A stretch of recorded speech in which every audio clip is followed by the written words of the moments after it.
Hello friends, संविधान के इस सेशन में आपका हार्दिक स्वागत है।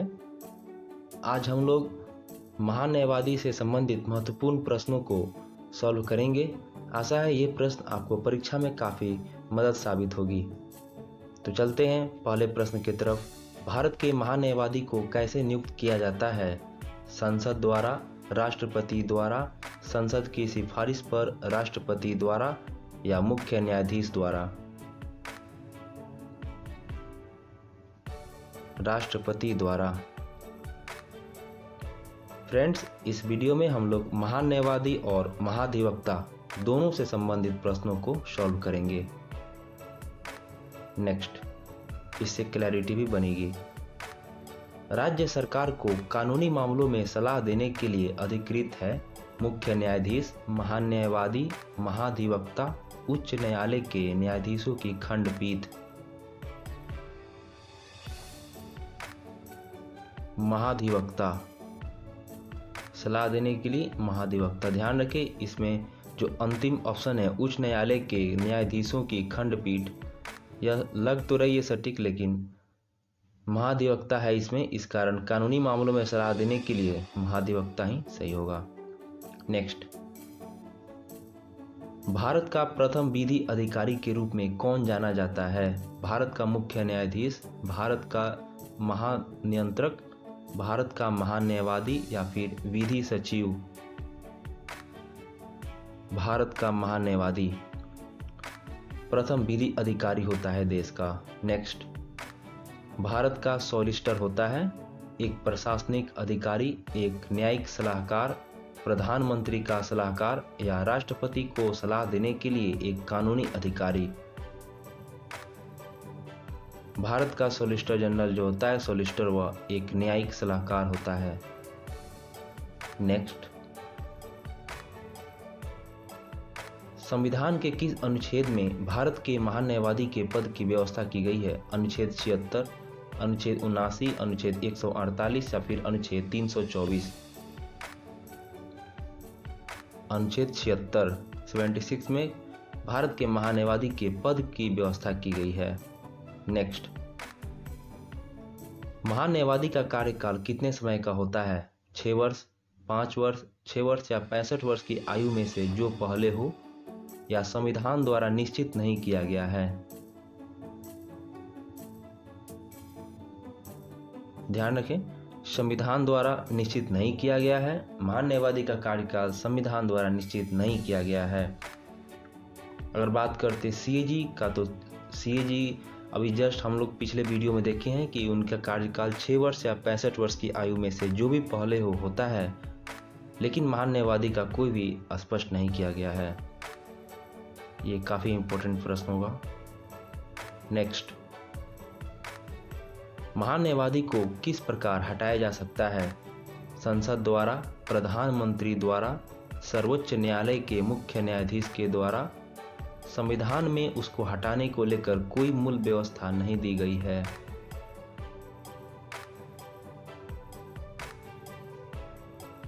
ध्यान रखें, संविधान में उसको हटाने को लेकर कोई भी मूल व्यवस्था नहीं दी गई है। नेक्स्ट, संविधान के किस अनुच्छेद के तहत राष्ट्रपति के द्वारा उच्च न्यायालय में भारत सरकार का प्रतिनिधित्व महान्यायवादी करता है? अनुच्छेद 76, अनुच्छेद 143, अनुच्छेद 148 या अनुच्छेद 153?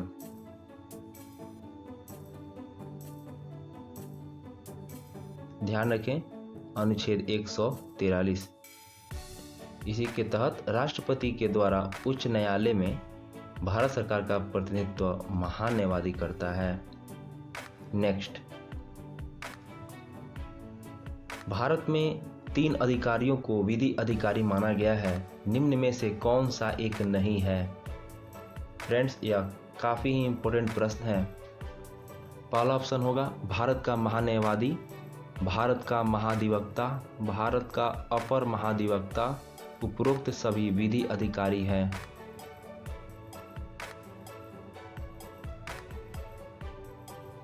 उपरोक्त सभी विधि अधिकारी। ध्यान रखें, इनमें जो तीनों ऑप्शन है, यानी ए, बी और सी। भारत का महान्यायवादी, भारत का महाधिवक्ता और भारत का अपर महाधिवक्ता, यह तीनों भारत के विधि अधिकारी माने गए हैं। नेक्स्ट, निम्न में से किसे संसद के दोनों सदनों में बोलने, अन्य कार्यवाहियों में सम्मिलित होने एवं किसी भी संसदीय कमेटी का सदस्य होने का अधिकार तो है, परंतु उसे वोट देने का अधिकार नहीं है? भारत का महालेखा परीक्षक एवं लेखा नियंत्रक, भारत का मुख्य चुनाव आयुक्त, भारत के वित्त आयोग के अध्यक्ष, भारत के अटॉर्नी जनरल।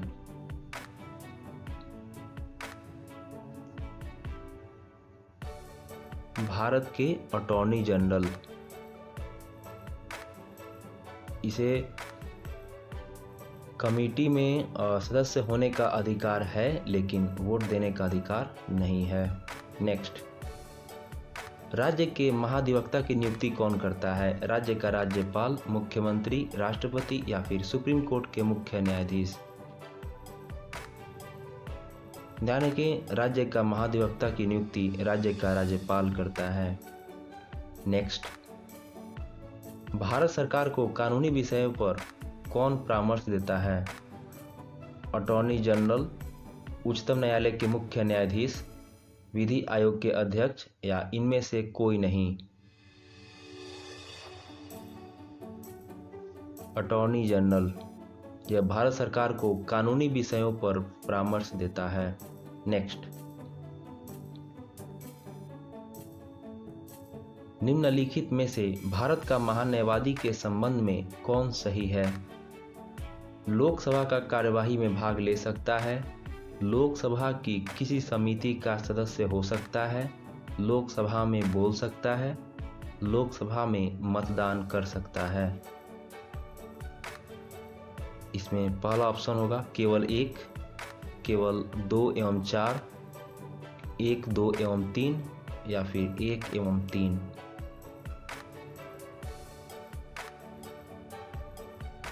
ध्यान रखें, 1, 2 एवं 3 तीनों ही सही है। महान्यायवादी लोकसभा के कार्य 1, 2 एवं 3 1, 2 एवं 3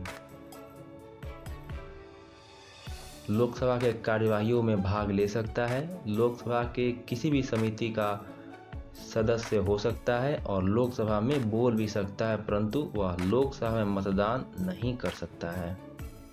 नेक्स्ट, वर्तमान में भारत के अटॉर्नी जनरल कौन है? के वेणुगोपाल, मुकुल रोहतगी, सोमा रॉय बर्मन, उपरोक्त में से कोई नहीं?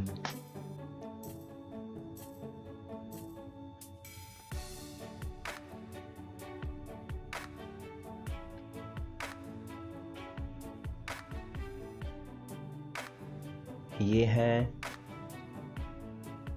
के वेणुगोपाल। अटॉर्नी जनरल अभी के वेणुगोपाल ही हैं। नेक्स्ट, संविधान के किस भाग में महान्यायवादी का वर्णन किया गया है? भाग 3, भाग 4, भाग 5 एवं भाग 7?